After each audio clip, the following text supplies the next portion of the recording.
Finally!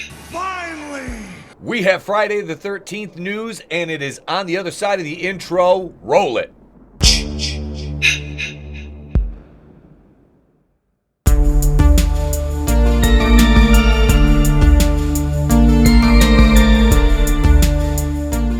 Here we are, ScreenRant.com, Friday the 13th. Can't miss the best possible release date for the Camp Crystal Lake show. Etep right here with you. Welcome back. It has been a while since we've been able to talk any new news on the Friday the 13th front. The Crystal Lake prequel series, remakeable series, what have you, coming from A24 and Hannibal showrunner Brian Fuller. Now, I have an entire list of points that I wanted to talk about in this video, which we'll get to. Friday the 13th has an upcoming prequel show. We know from A24, as I mentioned, Peacock, Crystal Lake. All right, we're through that. Now, this show was supposed to release this year, 2024. We all know the Hollywood writers' strike really threw a monkey wrench in those plans. And with the lawsuit with Miller and Cunningham settling, the rights situation seemingly has been settled for the time being. Now, we'll talk about the cinematic scope of the franchise a little bit later on in the video. But I want to talk about this article from Screen Rant, which I know, Screen Rant, not the greatest source of information all the time, but they do raise a good point. So Friday the 13th's delays in production, writing, shooting, scheduled to start this summer, which, okay, means we're not going to get the show this year, obviously, as it'll take time in post, to get this all edited up and get the episodes ready to air. But they push it back to 2025. I know I don't want to wait, but we've already been waiting 15 years at this point. What's one more? So Friday, June 13th would be an excellent kickoff for this series. Number one, it's on a Friday the 13th. Number two, it's the beginning of June. Think summer camp season. Yeah. So the article goes on to talk about that. And on that front, I can kind of use this as a jumping off point because I really don't have much. There's really not much else to the article that we haven't talked about or that I'm not going to cover when we go through the notes portion of the program, when I kind of give you my thoughts on the series and just some little odds and ends that I want to discuss. Due to the agreement they struck with Peacock for the airing of the series, and they had to pick up 2 seasons. If they don't do 2 seasons, there was a financial penalty, but they have an option for season 3 and 4 as it was reported. And as we said, the shooting update is set to be March 2024, but that was before the actor and writer strike. So we know this is going to be pushed back, and you can see this article here was from Friday the 13th franchise.com.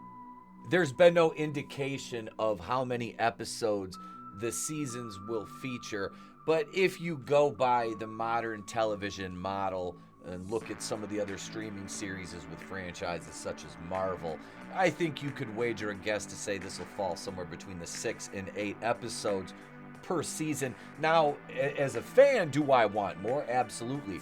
I miss the days when the series would have 22 episodes a season, 18 to 22 episodes per season. But again, that was back when analog and broadcast TV, appointment TV were still a thing, back before streaming took over. But I don't want this to be a show that is released all at once. Yeah, as obviously a greedy Friday the 13th fan who wants Friday the 13th good quality, let me preface that, Friday the 13th content, yeah, absolutely, I would want it all up front. But I think that the release schedule of 1 episode per week over, a 6-week period, no breaks, don't take breaks in between, it's not a broadcast thing. But if you use that model, I think it'll really develop that anticipation, give the episodes a chance to breathe, give the fans a chance to pontificate and hypothesize about what's going to happen next. That's what I really miss about these type of movies and how much fun it was to have a series you looked forward to. You'll remember a little while ago we did a video about Brian Fuller and the allegations that were levied against him by a former co-worker on the series Queer for Fear, and we don't really have any updates on that. So as time of this recording, I am operating under the assumption that there has been no move to take Brian Fuller off of this series, and he's still in control. The writer's room for this show, and I hate to say this, I really do, but it kind of gave me pause because I reviewed Batwoman, right? And I knew that writer's room. I got to know not got to know them, but through their work and how bad they were in their Twitter accounts until the Batwoman writer's room official account blocked me. But I looked at the writer's room for the show and I'm like, are these people in this writer's room going to be faithful to this and not attempt to self-insert or do anything of the modern lens? I would hope not. I remain cautiously optimistic. That's about all we can say in these days of Hollywood and their narcissistic tendencies always shining through. The only returning cast member we're getting back, Adrienne King, and I look at Adrienne King coming back as such a good thing for the franchise, and she's obviously not going to play Alice Hardy. That character's dead. But what if, and I've heard this a lot in the rounds of YouTube, and I've mentioned it before in videos, she takes on the role of Mrs. Voorhees, of Pamela. That's an interesting take. I think it could be very well received, as the fans are truly, they love and they respect Adrienne. Also, the possibility of a man I got to meet last summer in Indianapolis at Horror Hound was Tom Savini, returning on this one. That would be another big plus for the show. His expertise and craftsmanship in the special effects department. Season 1 of the prequel series Crystal Lake.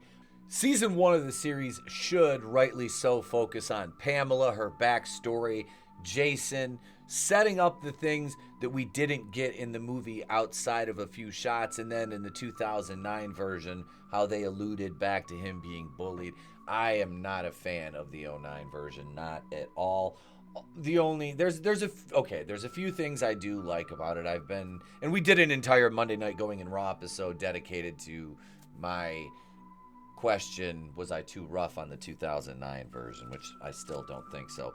But no, season 1, nonetheless, the release date of Friday, June 13th would be phenomenal for that. Talk about season 2.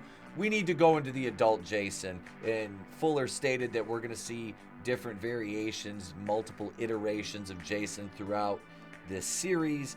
But one thing they need to do is stay ambiguously in the 80s, and I've talked about me writing a Friday the 13th fan film, which I'm working on. It's been forever, it seems like, since I've been working on this thing, but time is a factor. I'm kind of rewriting some things right now, but I kept mine in the 80s. No specific date, but I do feel taking this out of the 80s is a absolute stain on the franchise. You just cannot do this justice in the modern day. You can't. It's impossible. 2009 proved that. It leaves too much to put on the writers to try to explain away the modern conveniences. Plus, this franchise, this character, this world is far more authentic feeling in the 80s. And we've seen from other horror movies that they can accurately recreate that aesthetic, which they're obviously going to for the series. So keep it there. Don't move it out of that time. Nobody will care. Trust me. People will, I guarantee you, people will respect and love that more than if you're like, oh, well, I have to run from Jason. Oh, no, I don't have cell signal. Or, oh, no, my EV's battery's dead. Like, no, come on. Let's keep it back. Let's keep it simple. The KISS method. Keep it simple, stupid. That's the best way for these guys to work and will ensure more of a quality output. In my opinion, anyway. You can argue with me in the comments all you want. Because 2009, and I said the use of cell phones, I said right here in the notes, that demystifies the overall aesthetic and the feel. Jason, you've got to have Jason not fall victim to the Michael Myers trope or the Leatherface trope in the recent ones where they try to humanize him. Don't humanize him. Leave him a just silent killing machine. That's all we want. We don't need any more screams from him in the subways or the sewers. I can't.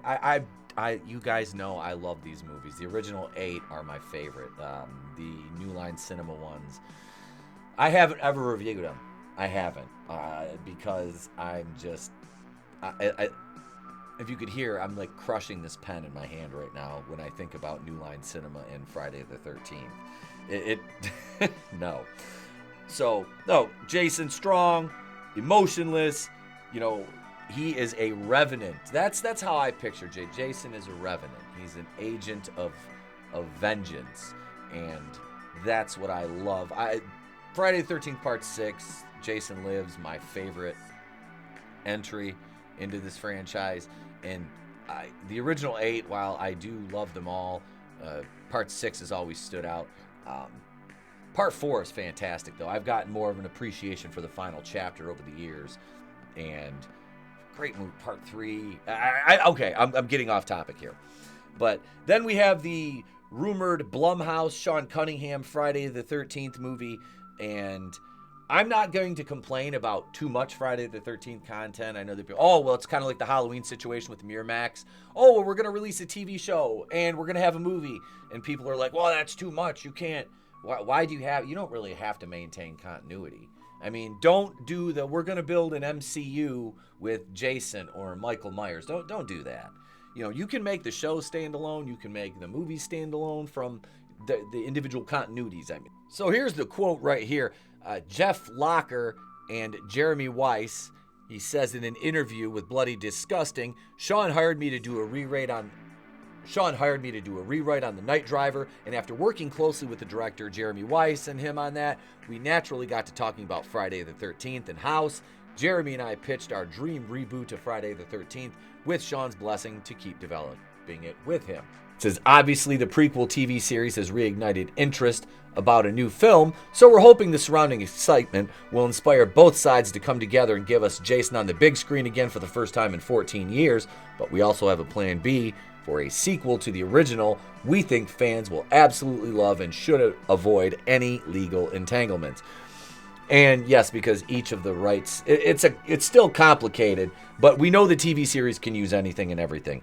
So, yeah, and there was also a new video game announced with Harry Manfredini coming back to compose the score for that. So, yeah, that was announced last year, which I was going to buy the Friday the 13th game, and I said, they're going to take it off the servers, and they're going to make a new game, which you can still play it locally, I believe, which I still might purchase it and do that. And I can always record gameplay and do some videos of that. But you guys let me know if that's something that you're interested in.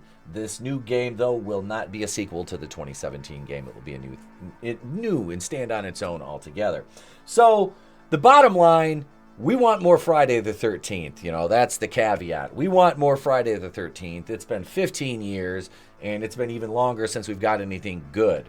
And I will probably argue with some people about how good Freddy vs. Jason actually is, because I have the soundtrack for that, and this, and it's so good. I'm like, no. If you're a Jason Voorhees fan, that movie's not good. New Line Cinema is the house that Freddy built, and they'll never do Jason justice. They were never going to do him justice over there. So that's about all I got, folks. A lot of just kind of pontificating and hypothesizing and a little bit of news and, some other just fun discussion topics. Now it's your turn. Let me know what you think in the comments below.